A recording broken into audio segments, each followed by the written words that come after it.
Don't sit under the apple tree with anyone else but me. Anyone else but me. Anyone else but me. No, no, no. Don't sit under the apple tree with anyone else but me.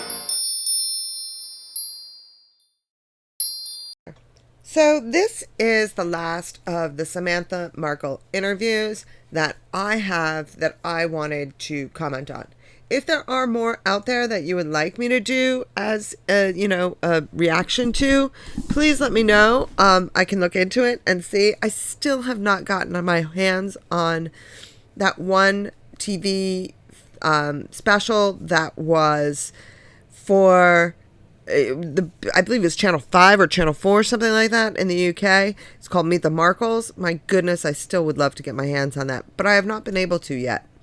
But this I thought was unique because this is where Samantha is on Dan Wootton's Outspoken, and she is theoretically answering the questions of the audience, which, I don't believe that any of them were questions from the audience. I think all of them were planted questions, just like Lady C does on her, videos where she claims that these are all questions that other people ask. I'm pretty sure that they are the questions that she wants asked and that she wants to talk about. So, this is a unique thing. As I said, it's questions and answers. Don't expect any, great revelations because this is still Dan Wootton and he is still playing the Markle PR game. But it is still worth a listen to. Says, what are Sam's thoughts on her half-sister allegedly targeting Prince Harry, then using Soho House connections to make sure she got inside his circle? Do you have any thoughts on that? And has Meghan acted like that on anything else before? Okay, well, I'm a fence sitter on that. Like, we can say on the one hand, yeah, in my opinion, it seems a little bit stalkerish, yeah. But I've known lots of women and lots of people in my life who said, oh, I'm going to marry my high school sweetheart, or they see a basketball player in a crowd, or they see somebody and they set their sights on that person and they do everything they can to get close and to meet and to charm that person. So is it really wrong? I would say a lot of people do it without, being a party to every little step and every little strategy. I would say it's wrong to pursue someone because of who they are, right? It's not like she said, I want to find a guy. Her thoughts seemingly weren't from the very beginning, or is he nice? It seems like you'd want to know someone is nice before you start pursuing them and doing all of the footwork. Like, you know what I mean? So then with that said, it seems like the whole pursuit was for the prestige and the status of the person. Oh, definitely. Because remember, I did all of my reporting about that time when she was only looking for a celebrity. It's just that she hit the jackpot with Prince Harry. It's so funny, Sam, when you think of the other people who she was targeting, who, by the way, they're nice guys, but there are people like Ashley Cole, the footballer, Matt Cardle, who won X Factor, Max George, who was in The Wanted.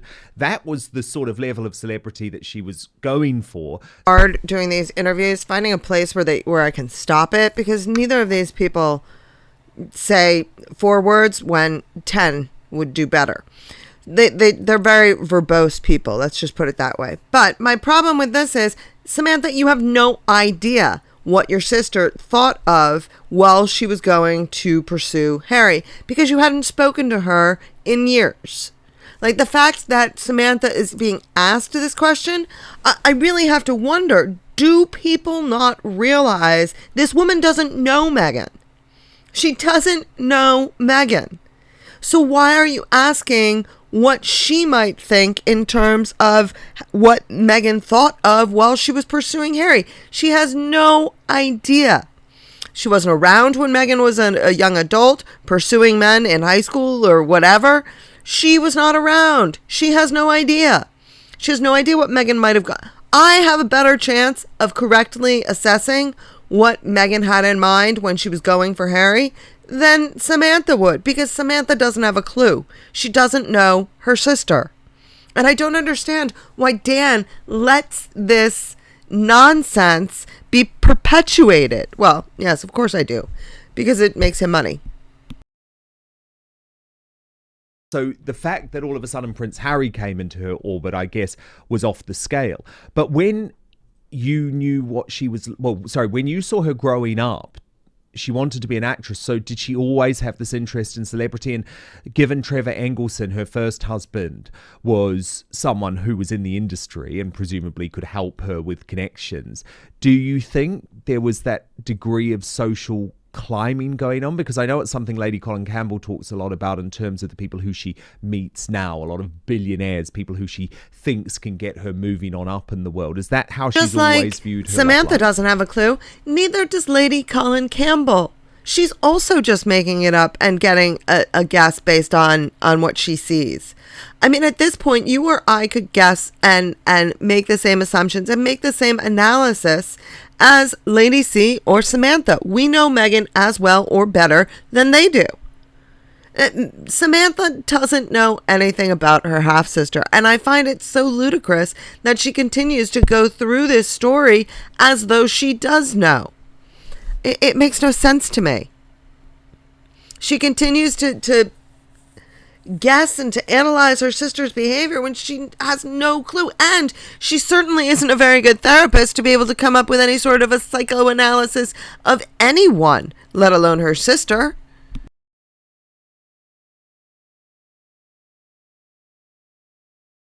And don't take this the wrong way. I'm certainly not defending her, but in Hollywood, it's not just, there are some people that are fame whores, so to speak. There are some people who are gold diggers, who want to meet celebrities but there are also people who want to meet someone who has their interests in common. And certainly growing up in television, it makes sense that she would want to meet someone in the industry, because not only, yes, there are opportunities that you can cultivate together, you can grow together in the industry, but when you have conversations, you really have real things in common that you're fascinated by, interested in creatively, intellectually, that you talk about. So I don't think, with regards to Trevor, no, that seems totally normal. A lot of people who are on the fringes of Hollywood have parents working in the industry, want to be with someone in the industry, because otherwise you're having conversations and the person is kind of clueless about what you're talking about. It's sort of a Hollywood thing. Yeah, I get that. Yeah. But then it was almost like she outgrew him because she became too famous for him. No, I don't think on Suits she was more famous than him. I think because he was certainly Hollywood royalty, hardworking, well-known, well-respected. I kind of think it was the other way around, and he was more reputable than she. But I think what pulled them apart was distance, and that happens seemingly with a lot of Hollywood marriages. 6 months, a year apart. I mean, you can't with jet lag. You can't fly and be together every other day or even on the weekend. It's too much strain. So I would no dig against Trevor Engelson, but he was Hollywood royalty. I mean, generally when you hear a comment like that, it's someone whose parents are well known and well respected in the industry and very successful. So, for example, Kiefer Sutherland. His father, Donald Sutherland, made Kiefer something of Hollywood royalty. He was born into the industry to a parent who is, well known and well respected. But Trevor, I don't know who his parents are. Are his parents Hollywood royalty? I mean, I would say, okay, maybe, but I don't know any of that about Trevor that would give him that moniker. I mean, am I missing something? All this time, I've heard that he was just a, up-and-coming TV producer. Which I guess the fact that he was that young and he was a television producer, it does kind of assume that he probably does have some connections in the industry. But I mean, if he was that good, why did Meghan leave him? I mean, if he had that much pull, I'm actually kind of stunned that Meghan would have, you know, left him. I mean, is he Hollywood royalty? I don't know. That's just something that I never attributed to Trevor. Not saying that he can't be, not saying that he isn't, no dig intended. I just don't remember him ever being described that way.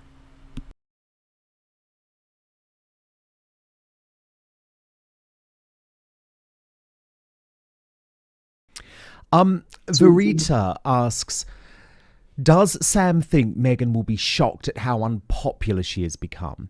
Also, I think Meghan doesn't look at all comfortable or cocky when she has been in royal settings, but how come she doesn't feel totally embarrassed going to the Queen's funeral after everything she had said about the royals? Again, I'm going to say it's salient in the media, so I don't, want to be,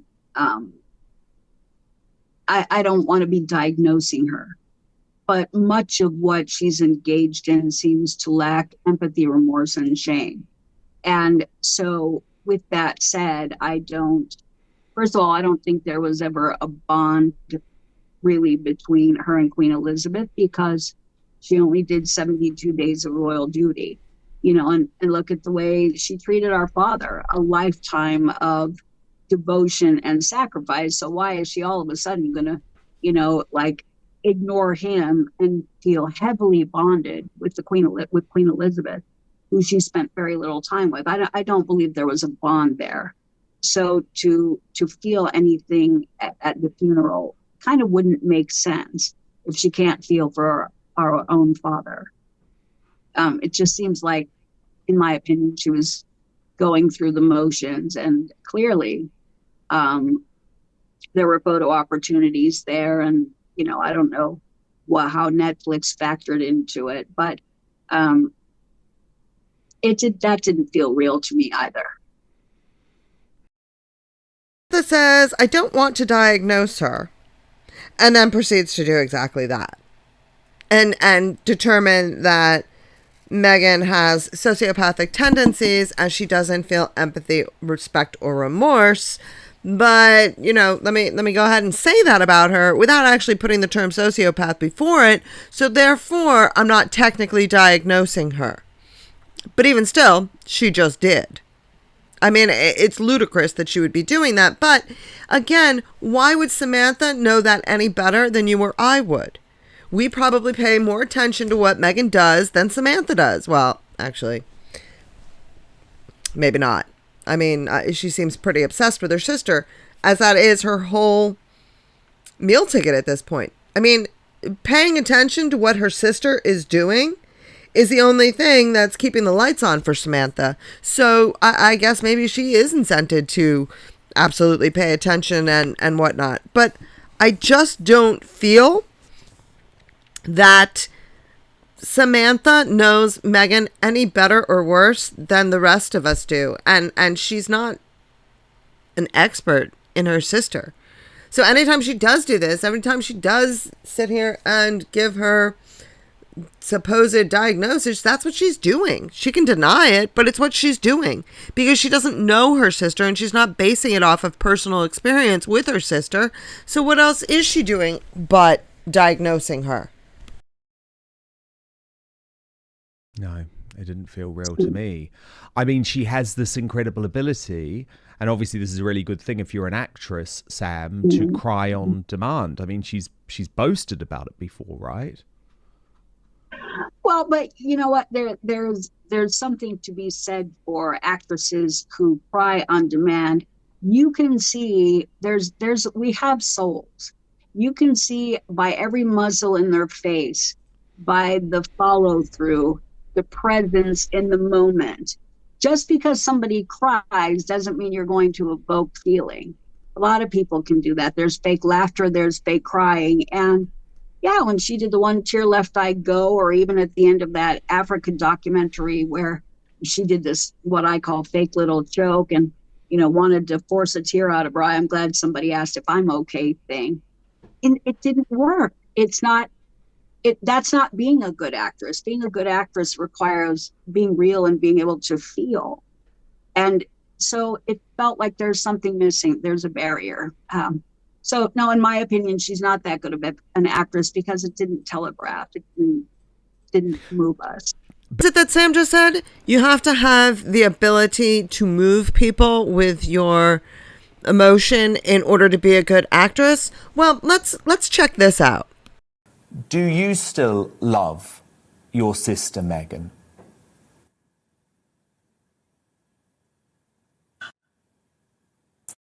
It's really hard to love somebody who has caused so much pain to so many people, especially our dad, through 2 heart attacks, and watching her do this to the royals.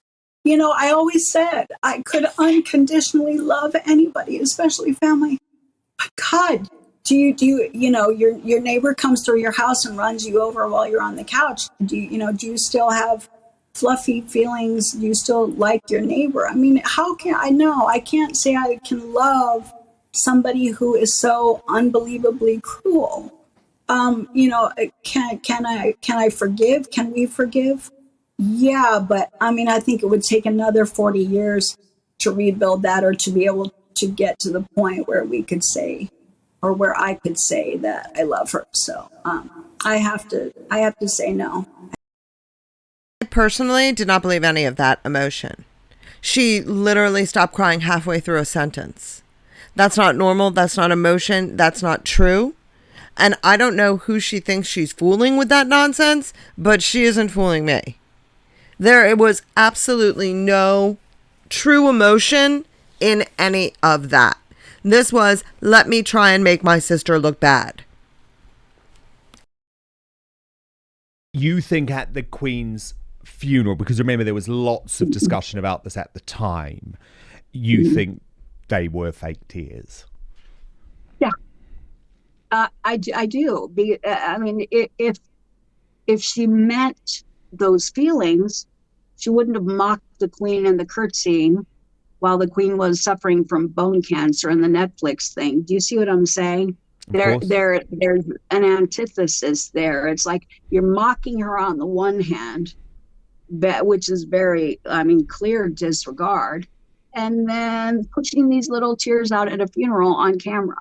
Well, if you felt those tears, you wouldn't have behaved that way and mocked her while she was suffering from bone cancer in the Netflix documentary, along with other reported instances of disregard and disrespect towards Queen Elizabeth. So, yeah, force a tear all you want, but we saw what was going on over here and it doesn't jive.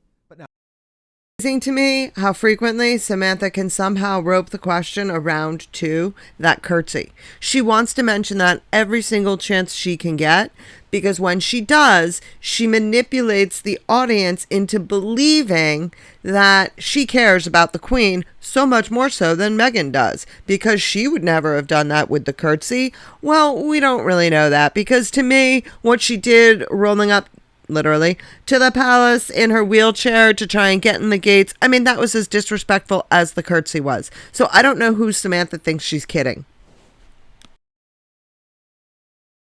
Really interesting question here from Gail Miller, who says, "Hi Dan and Samantha. My question is, at any point after Meghan announced her engagement to Prince Harry, did your father and Doria ever speak about the pending nuptials? Did they plan to meet and discuss any sort of plan like united front before it all went south? Thank you."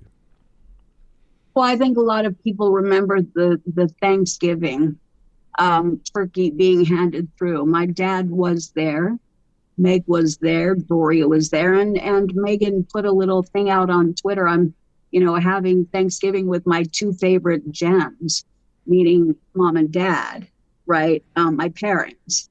So that was there. They were supposed to meet. Harry reportedly had some business to do on an island somewhere and couldn't show up.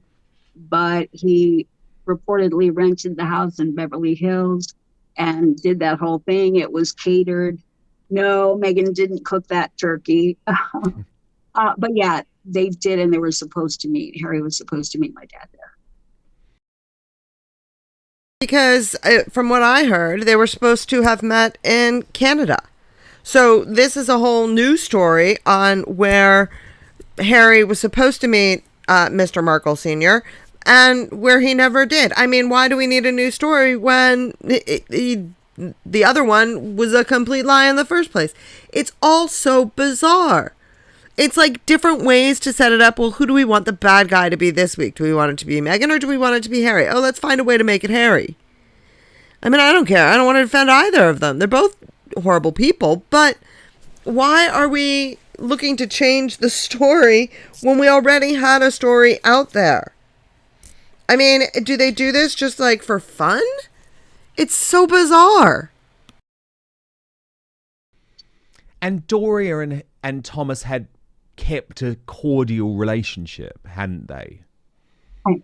Well, right. I mean, I think up to and before the wedding, even on Mother's Day, this is what's so great about my dad, which is so weird about Doria. My dad was so chivalrous. Paparazzi just blasted everywhere that they got him putting roses on Doria's doorstep. Telling me that every year Thomas Markle goes from Mexico to California to bring flowers to Doria. Did he do the same for Rosalind? Did he go to New Mexico and drop some off to Rosalind as well? I'm going to guess no. And I'm going to guess he didn't always do this for Doria either. Because if he's living in Mexico and this is something he did annually, I'm pretty sure he would have by now picked up the phone and called 1-800-Florist and had them delivered. No, he wanted this photo out there. He wanted this pop shot out there. This is part of Samantha's anti-bad PR campaign where she was trying to change the image of him. And so he wanted it out. Look at the smile on his face. He wanted to go out there and hand deliver these flowers to Doria. Again, I'd love to hear from Rosalind Lovelace to see how often Thomas Markle Sr. sent her flowers on Mother's Day. And here he's a week out from a debilitating heart attack, and yet he drove all the way to California just to deliver flowers? I'm sorry, I don't believe it. Consummate gentleman. Like, even though he was, being treated coldly and the media was being weird and there was already paid PR starting, he was still doing his gentlemanly duty and paying respect on Mother's Day, which, number one, he didn't have to do. Two, was never reciprocated. And so, before the wedding, I felt it was incumbent upon Doria, as gracious as my dad was, since Harry and Meghan reportedly said that Doria was their advisor in all things. We all see how that's worked out now, but why didn't you advise them to pay respects to Dad, who gave them everything? And then you're sitting in the pew at the wedding crying all by yourself. It shouldn't have been that way at all. My father should have been there. It should have been handled well. All of the family members should have been invited, not kept away so that all of the secrets wouldn't come out and lies revealed, in my opinion. And then none of the drama would have happened. You wouldn't have had to pay PR. You wouldn't have had to. So Doria had an obligation to step in as a social worker and try and get everybody on the same page. But it seemed like she was more focused on self-preservation and glorification. Whatever, I guess that's her thing, but I don't think social workers do that. Samantha, just wow. Yeah, I don't think that social workers do that. And I don't think counselors and psychologists, as you claim to be, go out on Twitter and globally mock your sister or your brother. You did that too. Globally mock everybody and attack and bully. I would say that you don't act like a psychologist or a counselor, so I don't know who you are to say Doria doesn't act like a social worker. And as a psychologist and a counselor, why aren't you behind the scenes making things better? Why are you only in front of the scenes making things worse? Brilliant question here from Anna Island, who says, assuming Samantha realised in earlier years that Meghan was super narcissistic, Did she ever imagine Meghan had the psycho skills and strategy to hook a prince? Or does she think that that was sheer luck?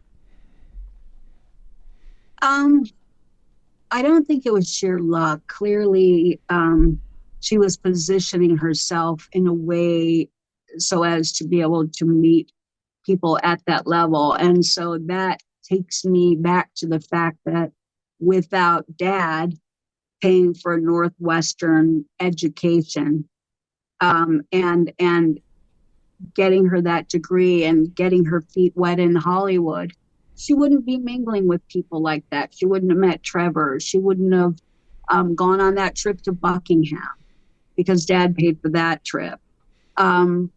She did a 5-week study program in Argentina that dad paid for. No, she never worked for the embassy. But what I'm saying is dad put her in a position to be able to gain knowledge, experience, and meet a lot of people that she would never have met. So, I think there's a lot to be said for that. And as far as, so I don't think that was luck. I'm going to attribute that to dad's blood, sweat, and tears. And yeah, she had desire, but it seems like he did a lot more footwork to get her to where she would be to be able to meet someone like Harry.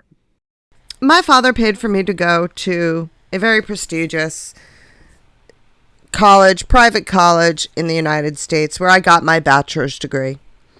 My father also paid for me to go study abroad for a year in Athens, Greece. I then paid for myself to get my master's degree, but you could very easily say my father set me up to be able to do that by paying for my bachelor's degree and my experience in Athens.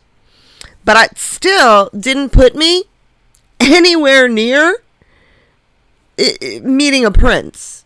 So I'm not really sure how Samantha is choosing to spin this, that Meghan is where she is today because of her father.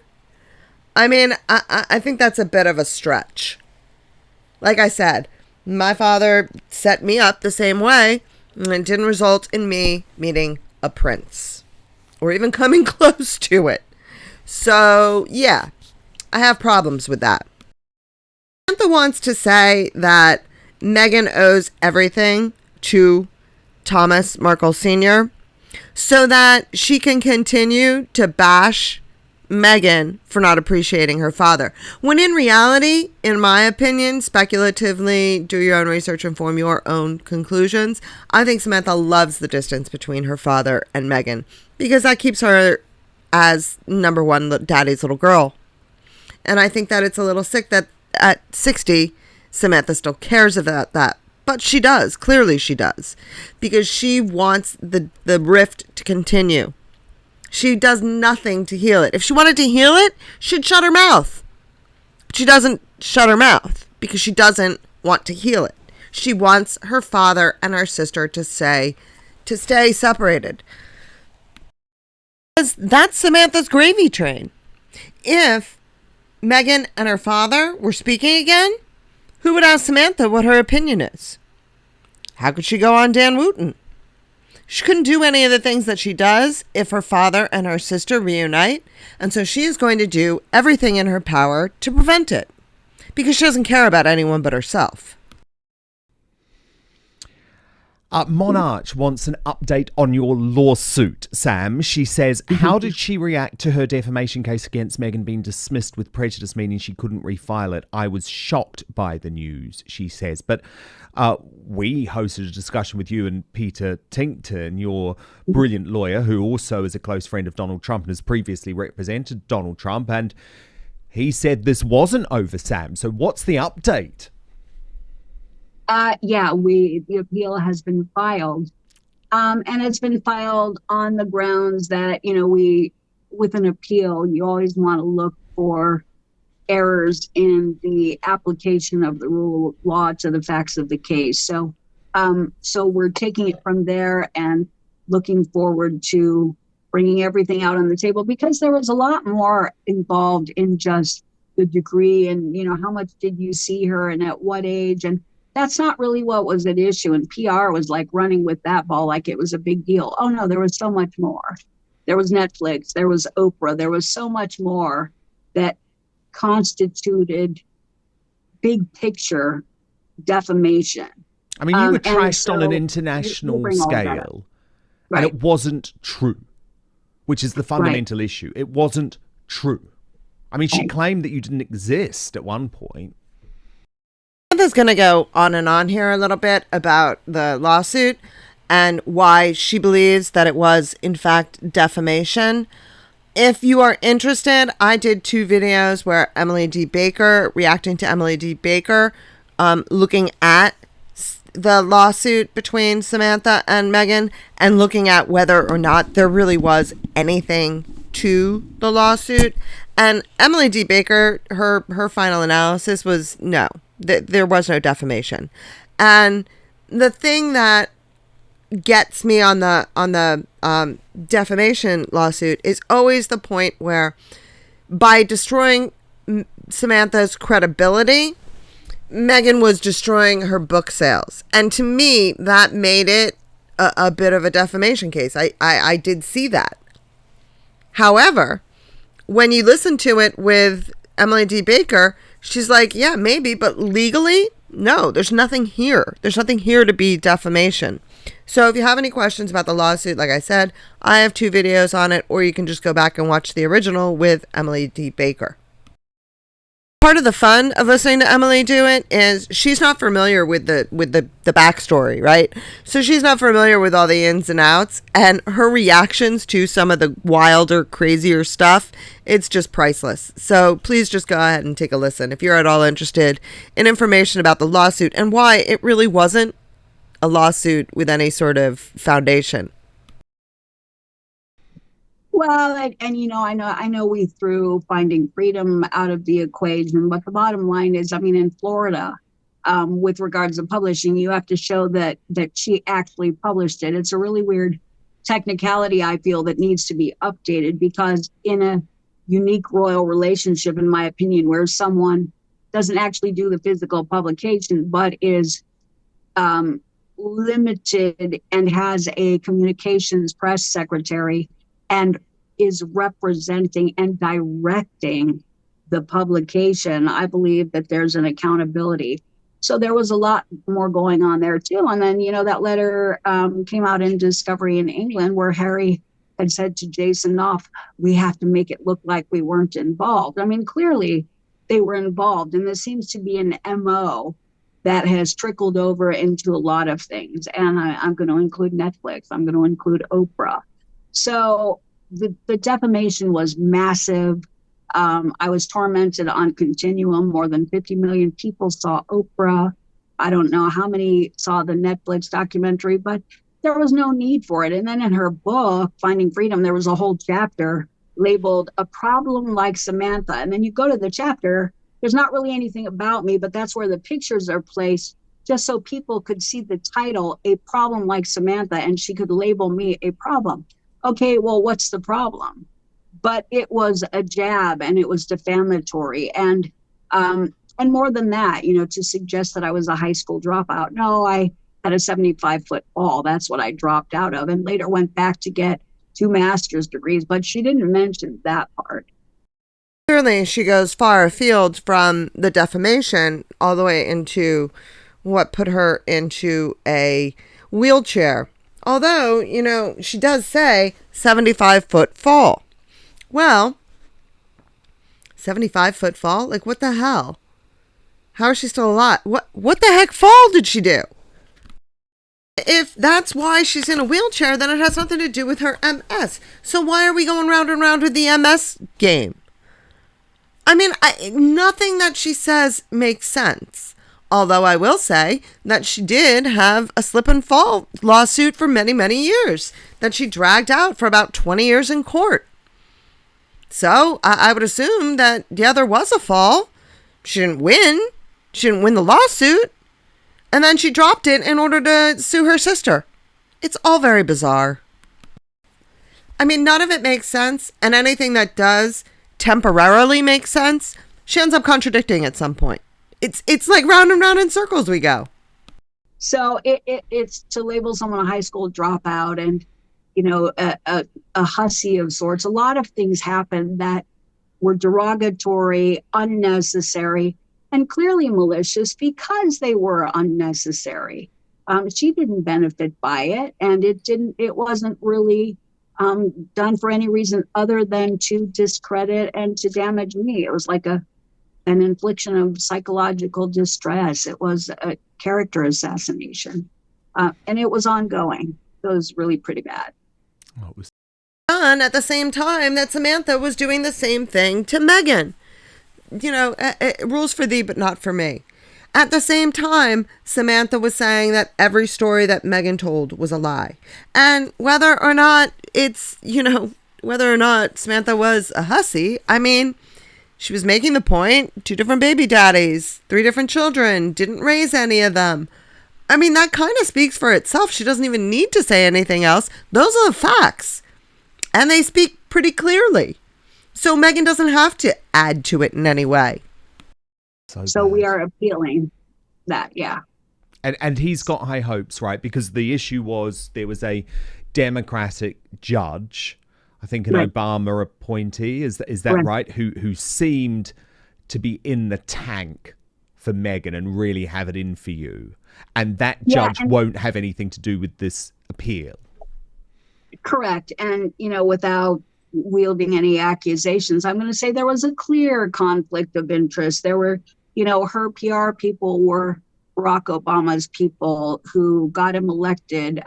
The judge was appointed by Barack Obama, clearly DNC structured, and I'm on the other side of the fence, and so is my attorney. So with that said, there were a lot of problems, and I wanted to get her recused in the beginning, and she wouldn't recuse herself. So I kind of feel like, no, this was a conflict of interest. It was easy to show. It shouldn't have gone on this long, in my opinion. And I'm looking forward, to us being able to present all of the evidence in more of an unbiased forum.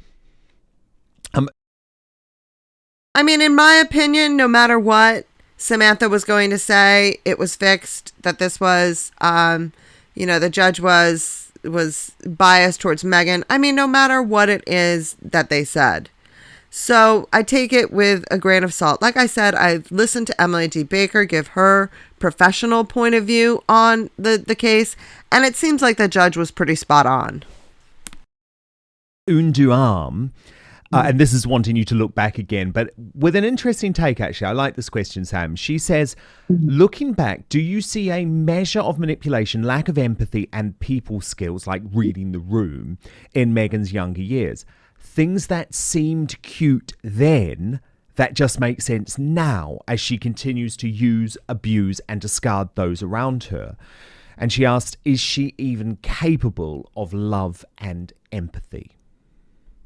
Ooh, that's an interesting question. And I think I talked about this in my book. There were some little moments where she would come out in flippant little moods, but kids go through that. They are exploring, their identity and, sort of dominating situations and handling challenges and responding to things. That's how we grow and understand ourselves and the world around us. So I wasn't looking for anything like narcissism, and I was trying not to make a lot out of it, because I also knew, even though I wasn't in a counseling program yet, my educational counseling program, I still had a sense of, oh, she's a kid, you got to let her have this moment because for whatever reason, she's feeling insecure. So if she said something flippant, I just kind of let her have it and let her feel that, and would try and help her work through it and say, oh no, don't. But I wasn't looking for a pattern. And I don't think my dad was aware of it either. So we just took a lot of it as moodiness. And Doria is a lot like that too, in my opinion. Doria is, pretty snippy and matter of fact, and, don't give away the milk for free flour, just kind of like off the cuff, cynical, it has a snippy comeback for a lot of things. So I thought maybe it was, Is it nature or nurture? I thought it was a lot of nurture. And maybe she was channeling her mom. But and again, as teenagers, we all channel our parents. People to this day say, "Don't do that. You sound like your mom. Don't do that. You look like your dad." So how do you? Yeah, I wouldn't have been able to foresee this or to know how much of that was attributable to something that would turn into what others worldwide are calling narcissism. I'm sorry, but how would Samantha know? Samantha has the same exact behavioral profile as her sister does. So I find it very disingenuous to even hear her commenting on her sister in terms of psychological aspects or psychological personality disorders. She's the same way. She should not be saying this. She should not be even expressing any of this. She is a professional. She should not be doing this. I'm not a professional. I'm just giving my amateur opinion that they seem like the same person. So why is she, knocking her sister for doing the same things that she herself does? So, I don't really get why it is that Samantha felt it was okay to do this. Yeah. Great answer. And final question here from Maggie Farron, who asks, are you still writing your new book on your early life with Meghan? Maggie says it will make very interesting reading. Yes, book 2 is going to come out, but I've had, as we've had a lot going on. My dad's health, we've had challenges with all of this, and then there's my case. So I think as this unfolds, there's the right time for everything. It's like, had I put it out a little bit early, it would be premature and not include a lot of what is important. But again, as I think a lot of people saw with book number 1, yes, she had something to do with my life path, my life journey, but it was never a slamming tell-all about her. The book was not about her. And she factored into it, but I would say that was fractional and that there are bigger messages in there. Similarly with book 2 will be the case. The problem is, Samantha, nobody wants to hear your life story. I mean, you're not that important.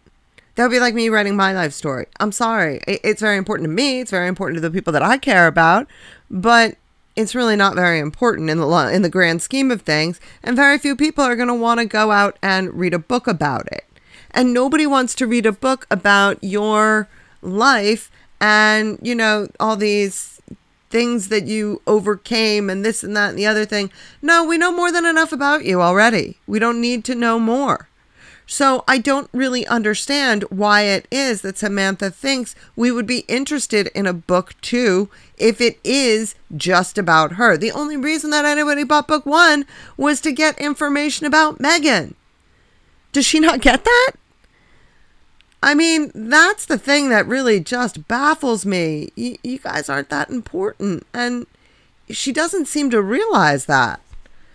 But please do let me know your thoughts. I enjoyed this format because, obviously the questions, there's nothing new or surprising here. That she was never going to get questions that were difficult. They were all going to be softball questions lobbed at her that she could easily answer. But I hope this was enjoyable for you. Please let me know your thoughts down in the comments. Thank you very much for listening, and I do wish you a day filled with love, laughter, and of course, lots of dancing. Dancing in the rain.